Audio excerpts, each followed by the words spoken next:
हुकूमत का आईनी तरमीम आज ही सेनेट और कौमी असम्बली में पेश करने का फैसला। सेनेट का इजलास 11 बजे और कौमी असम्बली का इजलास 3 बजे तलब किया गया। ज़राए के मुताबिक हुकूमती इत्तेहाद के अरकान असम्बली को आज हाज़िरी यकीनी बनाने की हिदायत। वज़ीर आज़म की ज़ेर सदारत विफाकी काबीना का हंगामी इजलास 9:30 बजे होगा। गुज़श्ता रोज़ का इजलास बगैर किसी कार्रवाई के मुलतवी किया गया।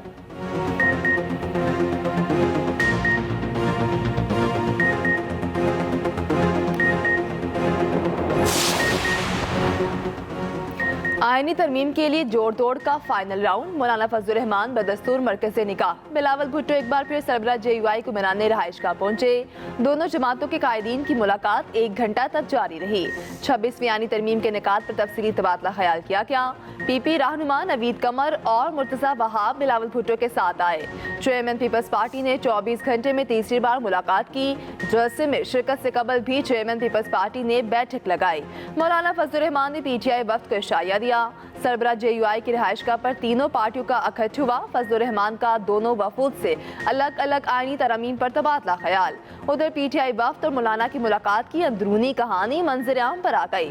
सरबराह JUI ने तरीके इंसाफ को अपने मसवदे पर आमादा कर लिया। PTI की हतमी मंजूरी के लिए बानी चेयरमैन से मिलने की ख्वाहिश। फजलुर रहमान और बिलावल भुट्टो ने PTI को बानी से मुलाकात की यकीन दहानी करवाई। तरीके इंसाफ के 5 रहनुमा आज बानी PTI से मुलाकात करेंगे।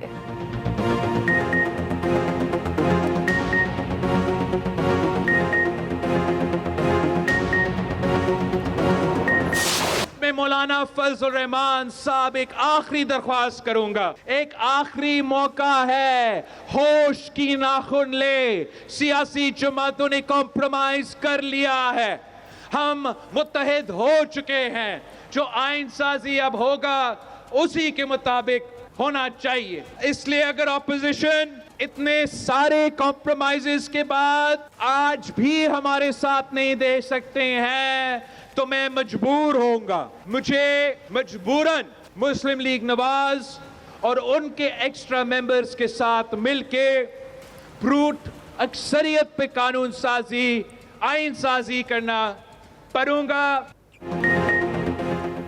आईनी तरमीम पर अपोजिशन ने साथ ना दिया तो मुतनाज़ रास्ते पर चलना पड़ेगा। बिलावल भुट्टो आईनी अदालत के अहकाम पर डट गए। हैदराबाद में जलसे से खिताब करते हुए चेयरमैन पीपल्स पार्टी बिलावल भुट्टो बोले, इतने कंप्रोमाइज़ के बाद अपोजिशन साथ नहीं दे सकती तो मजबूरन नून लीग से मिलकर आइन साजी करना पड़ेगी। हमारा मुतालिबा मानना पड़ेगा, बराबरी की अदालत बनाना पड़ेगी। अपोजिशन को कायल करने की आखिरी कोशिश कर रहा हूँ। कोशिश नाकाम हुई तो फिर सबको जमहूरियत के लिए दुआ मांगनी चाहिए। सियासी जमातों के लिए आखिरी मौका है, हौश के नाखुन लें। मजीद कहा, चीफ जस्टिस काजी फायज ईसा को फैजाबाद धरने का फैसला करने पर सलाम पेश करता हूँ। किसी जज में ऐसे बहादुर फैसला देने की हिम्मत नहीं।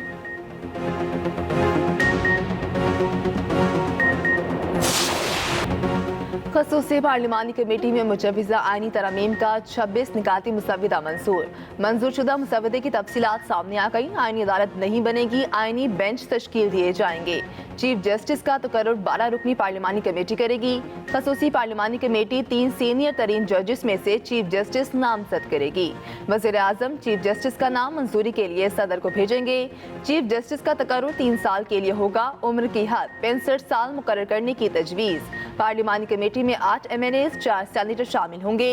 कमेटी में पार्लिमानी जमातों की मुतनासिब नुमाइंदगी होगी। अस्कुत नोटिस का इख्तियार सिर्फ आईनी बेंचेस के पास होगा।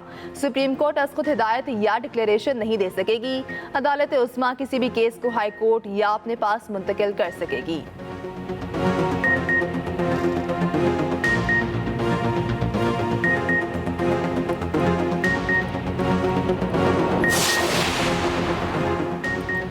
इलेक्शन कमीशन मखसूस नशिस्तें PTI को दे।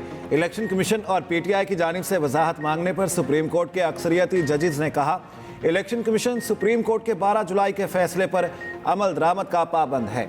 इलेक्शन एक्ट में तरमीम से अदालती फैसला गैर मुअस्सर नहीं हो सकता। मुख्तसर हुक्मनामे के बाद इलेक्शन एक्ट में की जाने वाली तरामीम का कोई असर नहीं होगा। तफसीली फैसला जारी हो चुका है, मजीद किसी वजाहत की ज़रूरत नहीं। वजाहत के लिए रुजू का हक इसलिए दिया था मुख्तसर हुक्मनामे पर अमल दरामद में कोई परेशानी ना हो। फ्री कैन की जानिब से उठाए मामलात को जामे तौर पर निपटा दिया।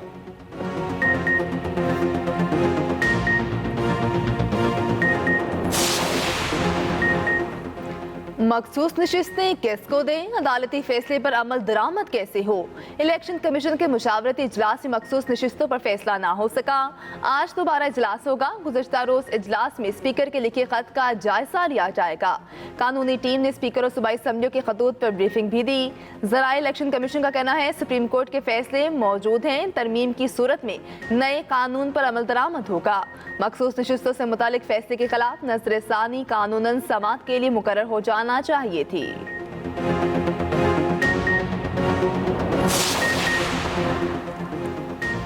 सुप्रीम कोर्ट में जजेस की तैनाती करने वाले जुडिशल कमीशन की तश्कील न होगी। Chief justice Pakistan judicial commission के सरबराह और 4 सीनियर तरीन जज अरकान होंगे। कमीशन में वजीर कानून, अटॉर्नी जनरल और पाकिस्तान बार का एक नुमाइंदा शामिल होगा। कौमी असम्बली और सेनेट से भी 2-2 अरकान जुडिशल कमीशन के रुकन होंगे। कमीशन में कौमी असम्बली और सेनेट से हुकूमत और अपोजिशन का एक नुमाइंदा होगा। कमीशन का एक खातून और गैर मुस्लिम रुकन भी होगा। तकर्री चेयरमैन सेनेट करेंगे। कोशिश होगी 1 जनवरी 2028 तक सूद का खात्मा किया जाए।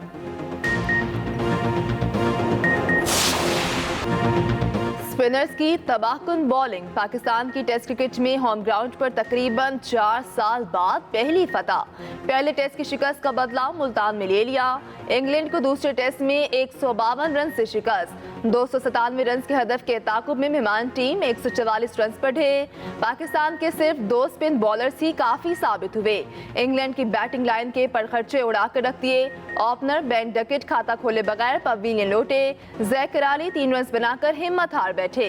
कप्तान बेन स्टोक्स की मज़ाहमत 37 रन पर दम तोड़ गई। ऑली पॉप 22, जो रूट 18, हैरी ब्रॉक 16 रन बनाकर आउट हुए। जेमी स्मिथ 6 रन के मेहमान ठहरे। 3 टेस्ट मैचों की सीरीज 1-1 से बराबर।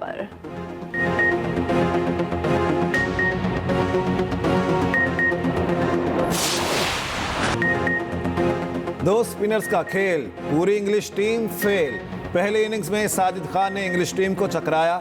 दूसरी इनिंग्स में नुमान अली ने कारनामा दिखाया। कौमी स्पिनर्स की घूमती गेंदों ने इंग्लिश बैटर्स को खूब घुमाया। नुमान अली ने 8, साजिद खान ने 2 विकेटें हासिल की। नुमान की मैच में मजमूई तौर पर 11 विकेटें। साजिद खान ने 9 खिलाड़ियों को पवेलियन की राह दिखाई। तमाम 20 खिलाड़ियों को दोनों स्पिनर्स ने आउट किया। 9 विकेटें हासिल करने पर Sajid Khan man of the match करार। बॉलर नुमान अली की रिहाइशगाह पर जश्न। हैदराबाद में घर पर खुशियां मनाई गईं। मिठाई तकसीम। मुबारक देने वालों का तांता बंद गया। वेल्टन टीम पाकिस्तान। सदर आसिफ अली जरदारी और वज़ीर आज़म शहबाज शरीफ की इंग्लैंड के खिलाफ जीत पर मुबारकबाद। आसिफ अली जरदारी का कहना है उम्मीद है शानदार कारकर्दगी का ये सिलसिला आइंदा भी जारी रहेगा। वज़ीर आज़म ने कौमी टीम की कारकर्दगी को सराहा। नुमान अली और साजिद खान की कारकर्दगी की तारीफ की। कहा शाबाश टीम पाकिस्तान, मिलाकर हम जीत गए।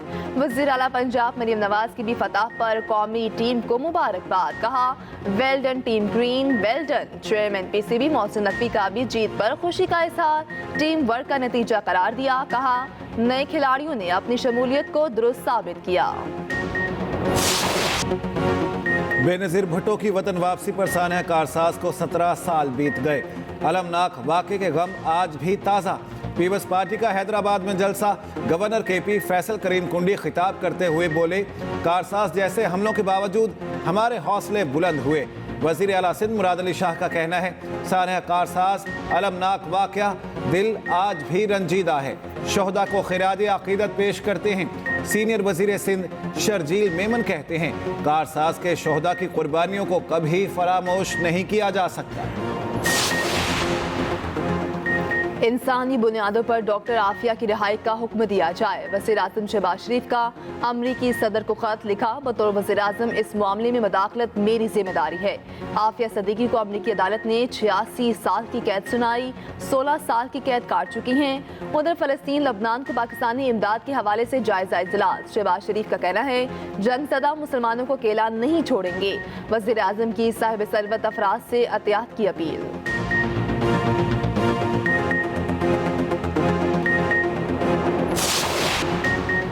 निजी कॉलेज की तालिबा से ज्यादती का कोई सबूत नहीं मिला। कॉलेज प्रिंसिपल का बच्चों पर कंट्रोल नहीं था। इंतजामिया प्रोपेगेंडा से निपटने में नाकाम रही। लाहौर के निजी कॉलेज की तालिबा से मुबैना बदसलूकी की गैर मुसद्दिका इतलात से मुतालिक खुसूसी तहकीकाती कमेटी ने रिपोर्ट जारी कर दी। कमेटी की सोशल मीडिया पर फेक न्यूज की रोकथाम की सिफारिश। कमेटी ने 15-16 अक्टूबर को रिकॉर्ड किए गए 16 अफराद के बयानात को अहम करार दिया।